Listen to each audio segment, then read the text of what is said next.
Depois de tudo isso, os pastores devem estar pensando, né? Não queria estar no lugar dele. Tem um texto na palavra do Senhor que diz assim: houve um homem enviado por Deus cujo nome era João.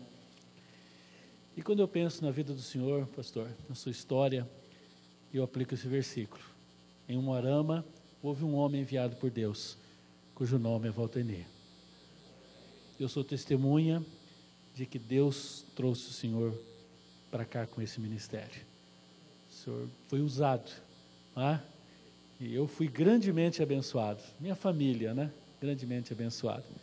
Quando o pastor Rodrigo me ligou, me convidando para essa hora, pregar a palavra num dia como hoje, eu já fiquei imaginando, né? Que seria tanta emoção.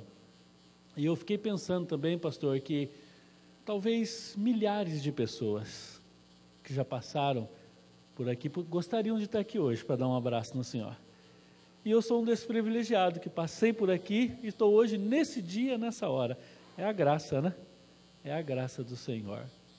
E eu pensei, já estava pensando nisso, e depois que a Givanir falou, deu essa homenagem à irmã, eu pensei que algo que honraria muito vocês, deixaria vocês muito felizes nessa hora. Como é que a gente continuasse falando de vocês? Mas que nós pregássemos a palavra, que nós fôssemos fiel ao texto, à palavra, e pregasse a palavra.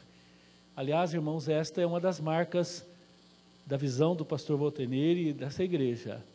Logo que eu cheguei aqui, né, no início, eu lembro o primeiro sermão que eu fui convidado para pregar aqui, era o culto do vestibulano, né? Tinha um culto dos alunos que faziam vestibular, e o pastor me disse: pastor Paulo, prega a palavra.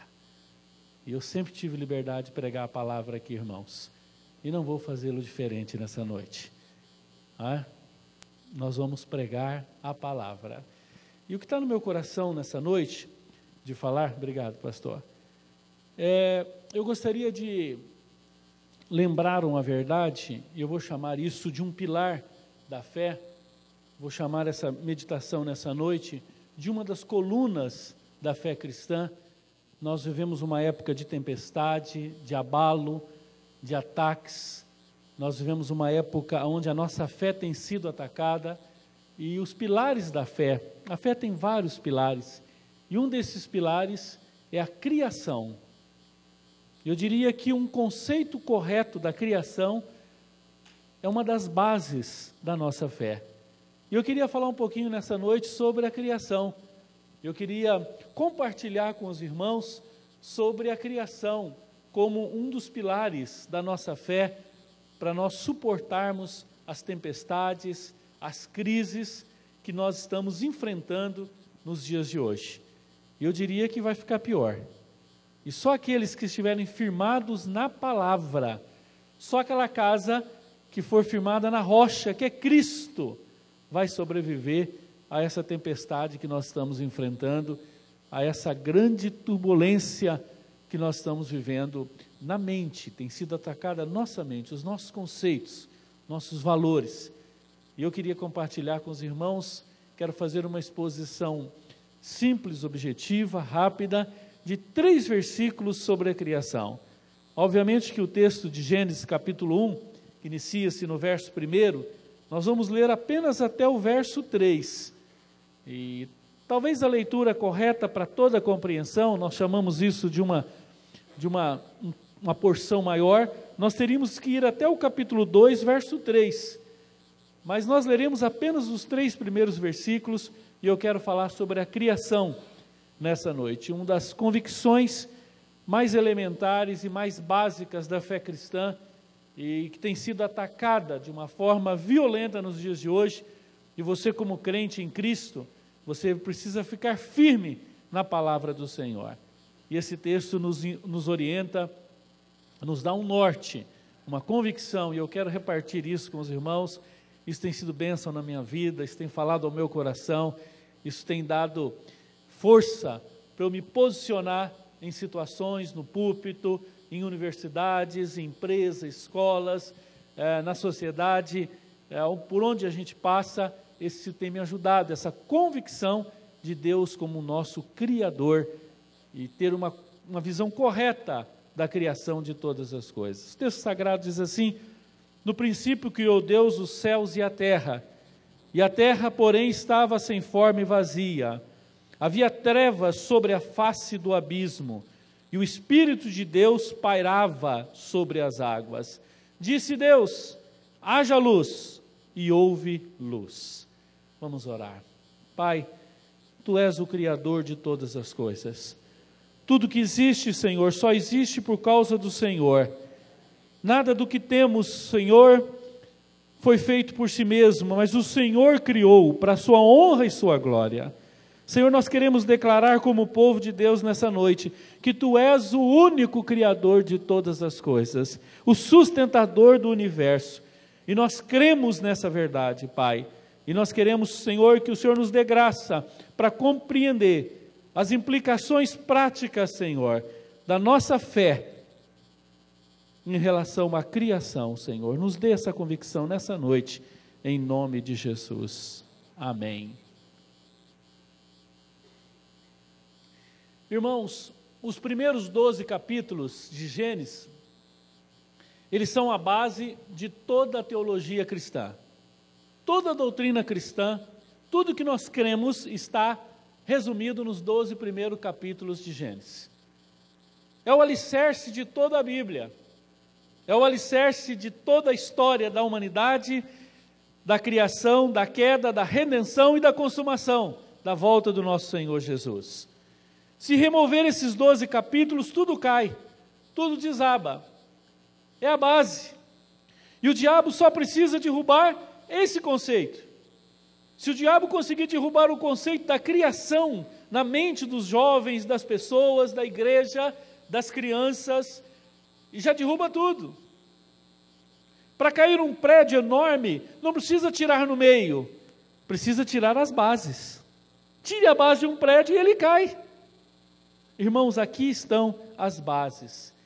Esse ensino desses 12 capítulos, uma vez desacreditada, e pronto, caiu tudo. Se o diabo conseguir derrubar isso do coração das pessoas, acabou. Não há mais expectativa. Irmãos, esses 12 capítulos falam diretamente da existência de Deus. Fala da origem do universo, o tema mais atacado nos nossos dias. Tido como chacota.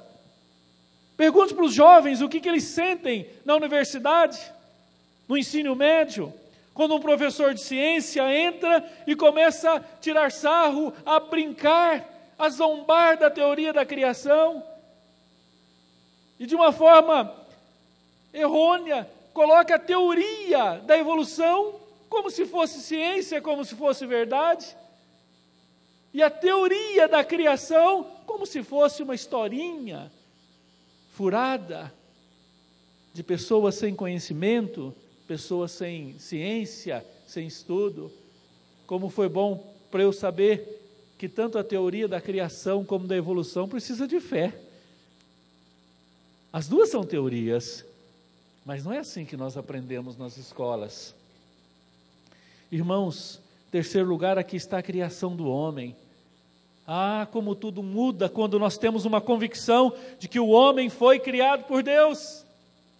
Como tudo muda quando você tem uma visão correta da criação, quando você entende de fato o Salmo 139, quando você sabe que você não é fruto do acaso, não foi um descuido do seu pai, não foi um erro da sua mãe, você não faz parte de uma fábrica de parafuso em série, mas você é uma criação de Deus.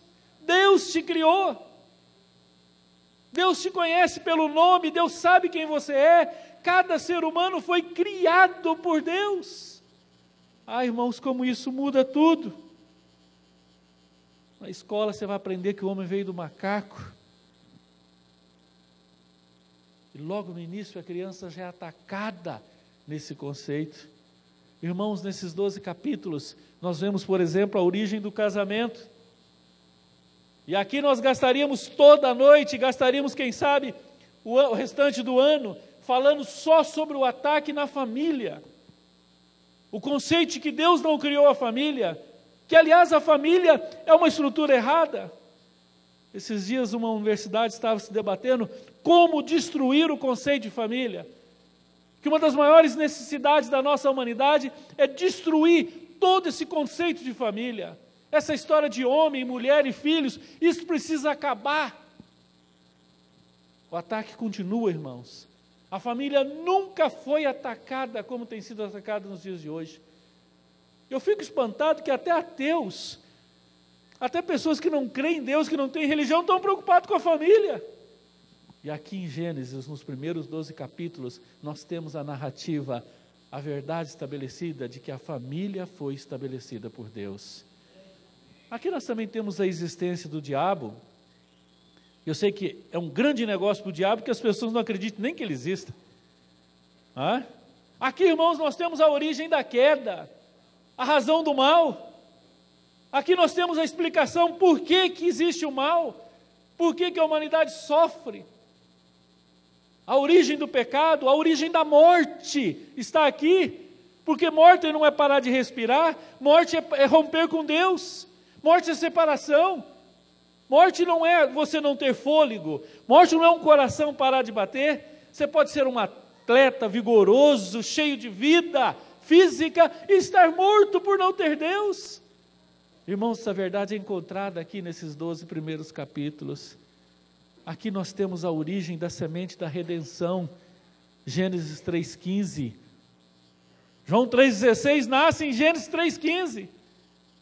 Aqui começa a luta da redenção, o programa da redenção já aparece. Aqui, irmãos, está a origem do povo de Israel, de que vem a salvação do Messias, a origem. E o diabo tem atacado tudo isso. Todos nós já fomos atacados aqui. Todos nós já tivemos aqui algum confronto, dúvidas, setas malignas sendo lançadas sobre a veracidade desses capítulos. Irmãos, a visão que temos sobre as origens define tudo na vida. Pastor, isso é secundário? Não é não, irmãos. Isso é primário. É tão primário que está no início. Irmãos, uma convicção clara de que Deus é o nosso Criador, de que tudo existe, é a base, é o início do nosso Evangelho que nós cremos. Define como consideramos o universo. Isso vai definir como é que você considera o universo. Irmãos, isso define quem nós somos. Porque se eu nasci do macaco, se eu sou fruto do acaso, se eu estou resultado de uma explosão, é uma história. Agora, se eu tenho um Criador, se eu tenho um Deus poderoso que um dia me fez para a sua glória, isso muda tudo, irmãos. Daí a fé, daí a convicção que nós temos de que isso aqui é a verdade de Deus, absoluta, cristalina. Irmãos, isso define também o modo como nós devemos viver. Eu acho que um ateu até é coerente, porque se não existe Deus para ele, se ele não crê nada, ele pode viver do jeito que ele quer. Mas se você crê que Deus te criou, isso gera temor no meu coração e no teu, e nós vivemos para a glória de Deus, sabendo que Deus nos criou, que dele somos e que um dia prestaremos conta da nossa vida a Ele. Irmãos, a concepção ateísta e materialista afirma que tudo surgiu do acaso, não há propósito em nada. Olha que vazio existencial. Não é à toa que esse povo termina em droga, não é à toa que esse povo termina em consumo de tantas coisas para cobrir esse vazio. Não há propósito na vida, nada do que existe no universo, na terra, é de ninguém. Isso impede a visão de que tudo vem de Deus. Infelizmente, irmãos, essas pessoas que não conseguem entender essa verdade, eles não têm nem como agradecer a Deus uma chuva. Quando você vê aquela chuva caindo. Ontem nós estávamos num evento de casais, e uma tempestade se formou, e uma grande nuvem pairou sobre nós, e veio um vento violento, e as pessoas com medo do vento. Eu disse, olha, Deus criou o vento para espalhar essas águas. Se essa água cair de uma vez aqui, morre todo mundo, não sobra nem formiga. Mas a mão poderosa do Criador, Ele vai soprar um vento e vai distribuir essas águas, e ela vai cair de uma forma fantástica. É o nosso Deus Criador. Irmãos, isso é uma ótica. Isso nós chamamos isso de cosmovisão. A maneira como você vê o cosmo, a maneira como você vê a vida. Leia Atos 14, 12, que você vai ver a visão correta ali dos apóstolos em relação à criação. Irmãos, o conceito de que Deus não é o Criador e um conceito errado da criação toma forma, por exemplo, no iluminismo, e aí surge o que nós chamamos de existencialismo. É uma filosofia de vida que diz que nós somos jogados nesse mundo, não há propósito. Um dos seus profetas, Jean Paul Sartre, diz que nós não temos propósito na vida. Você vai dizer, Paulo, mas o que isso tem a ver comigo? Tem tudo. As novelas são baseadas nessa filosofia, as músicas do Caetano Veloso são baseadas nessa filosofia, as músicas do Raul Seixas, que Paulo Coelho fazia, são baseadas nessa filosofia. Milton Nascimento, e aí vai. Está na mente, irmãos, está a todo momento sendo pregado para nós. Agora você vai entender um pouco mais, de forma mais prática, a falta de um conceito correto da criação, e esse existencialismo, ele gerou um filho muito feio, um filho horroroso, que está no nosso meio e rege a nossa sociedade. Chama-se hedonismo. Você sabe o que é hedonismo? Hedonismo é uma filosofia presente no nosso século, que as pessoas dizem o seguinte: eu preciso ser feliz. Eu preciso ser feliz e eu vou ser feliz a qualquer custo. Para ser feliz eu pago qualquer preço. Eu preciso aproveitar a vida. A vida vai acabar. O hedonismo não crê na volta de Jesus, não crê na eternidade, não crê na vida após morte, porque não crê na criação. Se não foi Deus que criou, nós nascemos do acaso, para que vida? O que é vida? A vida é aqui, é agora. É o carpe diem. Sociedade dos Poetas Mortos, lembra do filme? Aproveite a vida. É o poeta dizendo: a vida é como ar e como água que corre pelos dedos e você não consegue segurar, então aproveite a vida, vá viver a vida. Você vai dizer, Paulo, o que isso tem a ver conosco? Tem tudo, irmãos. Volta e meia, pessoas de 50 anos, de 60 anos, de 40 anos, olha a criança chorando, olha uma casa, uma conta de luz, uma conta de água, ele diz, rompo com tudo isso, eu não quero saber de nada disso, eu quero ser feliz, eu vou viver minha vida, a vida é curta. E aí a gente vê tantos lares abandonados, desfeitos, crianças abandonadas por pais hedonistas que estão buscando o prazer, que querem ser felizes a qualquer custo, a preço que for pago, não importa, a vida está acabando. Irmãos, é assustador esse espírito hedonista no meio dos crentes.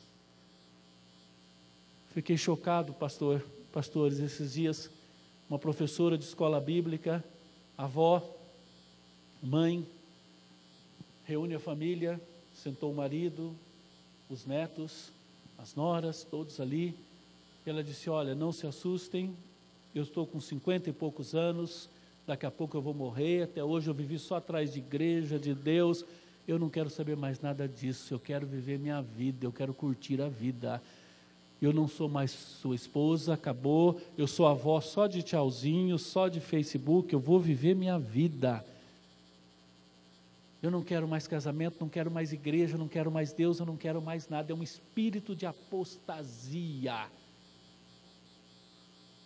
inspirado nesse hedonismo que diz, que crê que Deus não criou nada, então eu faço o que eu quero, porque eu quero ser feliz. Eu sou o centro de todas as coisas, eu sou o centro. Abandona tudo. Se eu quero ter experiência, eu quero ter relacionamento sexual com homem, com mulher, eu quero viver a vida. Está acabando.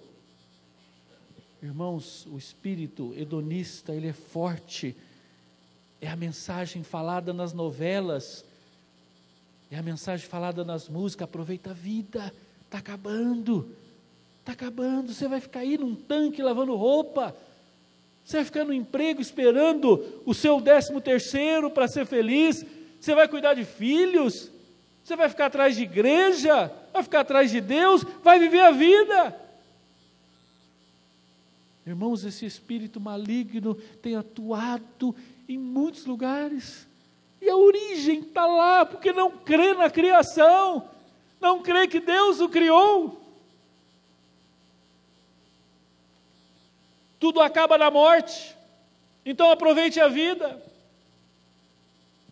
Um dos profetas dessa filosofia chama-se Fantástico. Você acha que o Fantástico é um programa jornalístico? Você está muito enganado. Você acha que aquilo ali é um programa que narra fatos para te atualizar? Fantástico é um instrumento de Satanás, um discipulador do humanismo, um doutrinador do hedonismo, que vai botar na sua cabeça: você está perdendo o seu tempo, vai viver tua vida. Irmãos, isso é muito forte. O segundo filho feio desse existencialismo ateu, que não crê no Deus Criador, é o relativismo. Pastor, que aula de filosofia, o que é relativismo? Relativismo é um conceito filosófico presente que diz que tudo é relativo, nada é absoluto, nada é verdade. O que é verdade? Raul Seixas já cantou essa música há 30 anos atrás, quando Paulo Coelho, inspirado por Satanás, dizia lá: eu prefiro ser uma metamorfose ambulante do que ter aquela velha opinião formada sobre tudo. Eu não quero ter um conceito certo e errado, eu quero fazer as coisas pela minha cabeça. O que é verdade para você não é verdade para mim. Que história é essa que só Jesus salva? Que história é essa que só a Bíblia é verdade? Que história é essa que vai ter céu, que vai ter inferno? O inferno é aqui, o céu é aqui, depende de você. Irmãos, esse espírito, esse filho feio do existencialismo, ele é presente, não há nada certo, não há nada errado. Esses dias um desses filhos de Satanás deu entrevista dizendo que tinha visto Deus.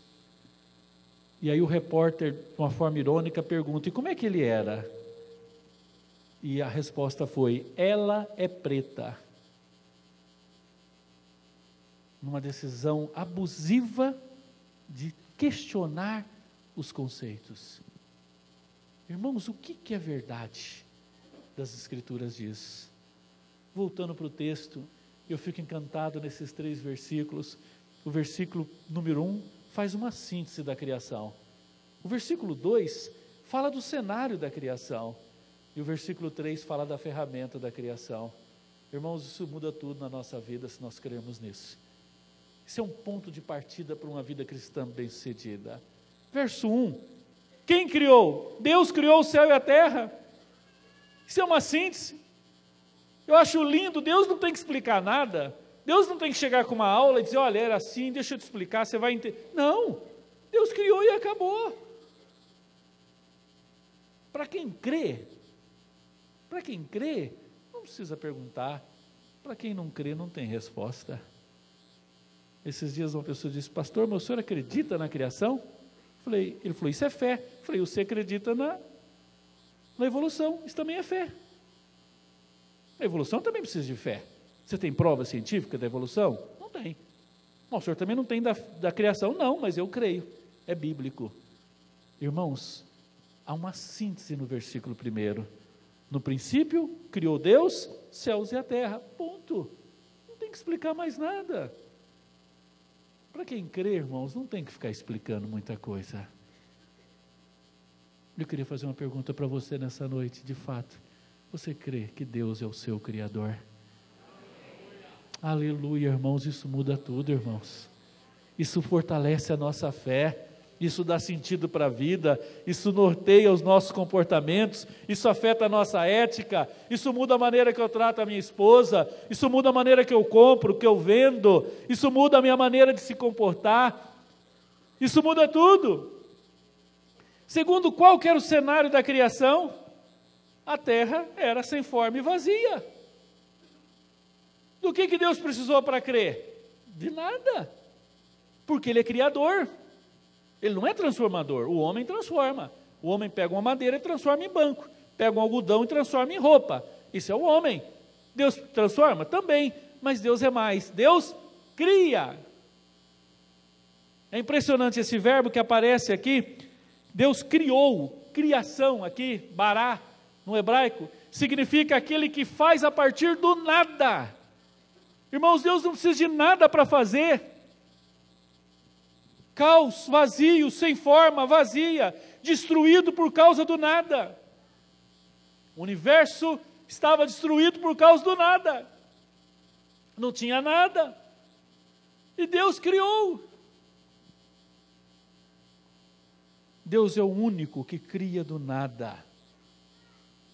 Davi cria tanto nisso que quando ele escreve o Salmo 51, quando ele diz, cria em mim, ó Deus, um coração puro, ele estava dizendo, Senhor, eu sou tão pecador que o Senhor vai ter que criar, o Senhor vai ter que partir do nada.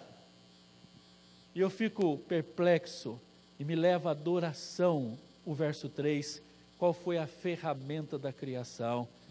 O poder da palavra de Deus. Haja! Haja! Esse é o Deus Criador. Você lembra de João capítulo 1, do verso 1 ao verso 3? João crê nisso. E João vai relatar que tudo foi criado por meio de Cristo, o verbo vivo. Deus fala, tudo muda. Deus opera e as coisas acontecem. Irmãos, nós vamos crer na criação. Você precisa ter essa convicção no seu coração. Para concluir, eu tenho 5 pontos aqui, 5 verdades que alteram toda a minha vida depois que eu creio que Deus é o meu Criador. Depois que eu creio que a ferramenta foi o poder da palavra. Depois que eu creio que o cenário era o nada. Depois que eu creio que há uma síntese dizendo Deus criou. Isso muda. Primeira verdade que eu aprendo com esse texto e eu saio daqui com essa convicção. O meu Deus é o Criador. Eu ouvi esses dias um depoimento de um cientista cristão, que obviamente criacionista, e ele estava discutindo sobre a evolução e sobre a explosão. Ele disse, olha, para uma pessoa crer no absurdo da evolução, é como se alguém chegasse numa gráfica, e nessa gráfica tivesse um livro enorme, escrito, e aí alguém perguntasse para aquele dono daquela gráfica, quem que fez esse livro aqui? Ele disse, rapaz, você sabe o que aconteceu aqui? Um dia a gente montou aqui um monte de tinta, tinha um monte de papel, não sei se vocês lembram das gráficas antigas, que tinham aqueles tipos, a letra era um tipo, né? E tinha um conjunto de tipos aqui, e alguém escondeu aqui algumas dinamites. E de uma forma inadvertida, alguém veio aqui, acendeu essa dinamite e houve uma explosão.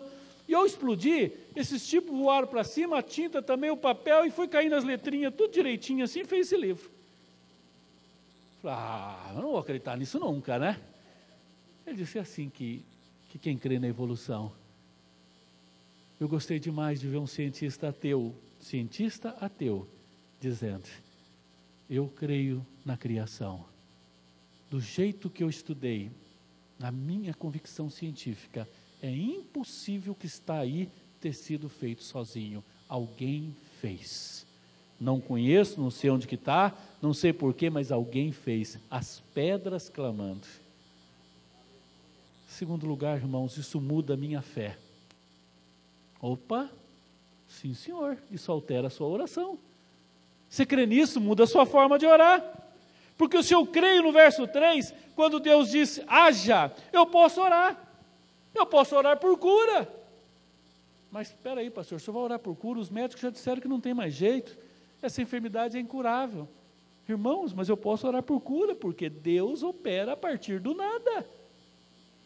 Então eu posso orar por cura. Você está desempregado? Eu posso orar por trabalho. Mas não tem. Mas Deus cria é do nada. Eu posso orar por amor. Um casamento arrebentado não tem mais esperança. Um casamento que não tem mais jeito. Um casamento que não tem mais amor, não tem mais energia. Eu posso orar, nós podemos orar e crer que Deus pode criar amor onde não há, porque Ele é o Criador. Irmãos, isso nos torna dependentes e adoradores desse Deus. Não sei se você está entendendo. Eu posso orar por perdão. Um pai que não consegue perdoar um filho, um coração cheio de ódio, cheio de ressentimento, de mágoa. Não há nada para perdão.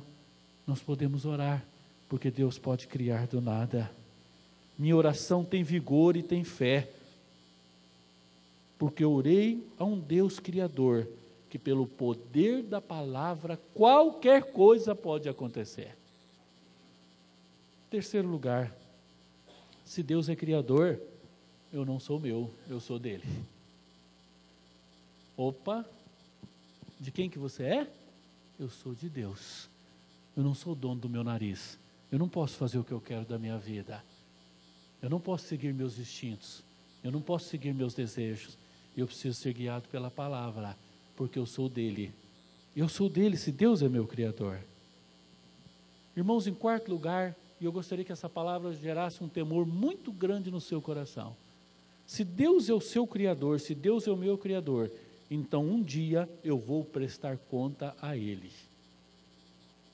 Tudo que eu fizer, todos os meus atos, um dia eu prestarei conta ao dono. Quinto e último lugar, se Deus é o Criador de tudo, se Deus é o único que pode criar, e Ele é o Criador de tudo, eu quero ser dele de coração, para amá-lo, para adorá-lo, para honrá-lo e para servi-lo. Se eu creio que esse Deus foi capaz de me fazer, eu tenho a maior alegria de me entregar a esse Deus e dizer: Senhor, eu quero ser teu servo. Eu não quero mais viver para mim mesmo. Eu não quero mais fazer minha vontade. Sabe, irmãos, que Deus tem me mostrado ultimamente que o maior livramento que Deus pode fazer na minha vida é me livrar da minha vontade. O maior livramento que Deus pode fazer na minha vida é estabelecer a vontade dele na minha vida como é no céu. A maior bênção que pode ocorrer no meu caminho é eu entender os caminhos do Senhor e andar no caminho do Senhor. Se Deus é o meu Criador, eu quero ser dele. Eu não quero ser meu. Irmãos, uma visão correta da criação altera tudo na nossa vida.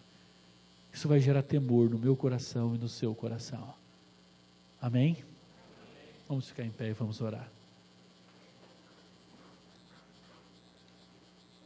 Quero dar uma palavra específica a todos os jovens, aos pais. Entre no YouTube lá, procure Adalto Lourenço. Vai ver um pouco sobre um cientista falando de Deus Criador. Você que está estudando e não tenha medo de dizer em sala de aula para o seu professor: professor, eu respeito a sua convicção de evolução, mas eu tenho uma convicção: Deus é o meu Criador. Amém? Ensine isso para o seu filho. Ensine isso para o seu filho. Creia nisso. Com certeza, esse é um dos pilares importantíssimos da nossa fé. Senhor Deus, em nome de Jesus, nós reconhecemos nessa noite que o nosso coração, Senhor, tem sido atacado por tantas setas malignas desse mundo. Um mundo ateu, Senhor, um mundo incrédulo, um mundo materialista, Senhor, secularizado, um mundo que escolheu te abandonar, Senhor, para viver na impiedade e na perversão. Mas, Senhor, o Senhor tem tocado o nosso coração e pela Tua graça, Teu Espírito tem nos dado fé ao ponto de crermos que Tu és o nosso Criador. Oh, Pai, por isso nós agora nos rendemos a Ti em adoração. Te adoramos, Tu és o nosso Criador, Tu és o nosso Deus. Senhor, um dia nós prestaremos conta a Ti, e o Senhor é aquele que teve poder de nos criar, nos sustentar, e há de nos sustentar eternamente, Senhor. Pai, nós nos levantamos como povo de Deus para dizer: Tu és o nosso Criador, e nós Te adoramos por isso, no nome de Jesus. Amém, amém e amém. Aleluia! Louvado seja o nome do Senhor. Pastor. Amém. Você pode se assentar. Nós já estamos quase terminando. Também quero reforçar o convite que o pastor Paulo Andrius acabou de fazer. Procure lá na internet, professor Adalto Lourenço. Você vai descobrir lá, se você ainda não conhece, uma teoria científica que se chama Teoria do Design Inteligente. A teoria do Design Inteligente diz que a natureza é complexa demais para ser fruto do acaso. Ele chega a brincar e ele diz: quantas explosões você conhece que produz algo melhor do que o que foi explodido. Pastor, vou pegar meu Fiatinho 147 e vou explodir, vai virar uma Ferrari. Você conhece alguma explosão que produziu algo melhor do que o que foi explodido? É por isso que a teoria da evolução continua sendo teoria. Ela não foi promovida a lei, ela continua sendo teoria. Não há provas, pelo contrário, hoje se descobre evidências da criação. A ciência está descobrindo evidências, há muito mais evidências científicas da criação do que da evolução. Esperava-se que com o avanço da arqueologia iriam descobrir o elo perdido. Até hoje não acharam nada, pelo contrário, estão encontrando evidências da criação. E é por isso que o pastor Paulo disse muito bem aqui, que o criacionismo vem ganhando espaço no meio universitário, científico, e até ateus criacionistas existem. Porque o criacionismo diz que alguém criou. Quem é esse criador é outra história. Então você tem ateus criacionistas, tem cristãos criacionistas, tem muçulmanos criacionistas. Mas o criacionismo hoje faz muito mais sentido para a ciência do que a evolução. E o projeto Genoma Humano descobriu recentemente que todos os seres humanos vieram de uma única pessoa. Sabe o que é isso, irmão? É a ciência descobrindo que o texto bíblico, que a criação faz muito mais sentido do que a evolução. Então Adalto vai dizer que toda a ciência devidamente comprovada e todo o texto bíblico devidamente interpretado nunca vão entrar em contradição. Conheço o professor Adalto Lourenço, eu já tentei trazê-lo aqui. Não é muito fácil, mas você pode encontrá-lo lá na internet, conhecer um pouquinho mais dessa teoria do design inteligente, de como o criacionismo tem avançado no mundo acadêmico, tá bom? Dito isso, quero dar um último aviso que não está aí no boletim, uma decisão do nosso presbitério dessa semana. Nós estamos fazendo uma alteração na nossa programação da vigília.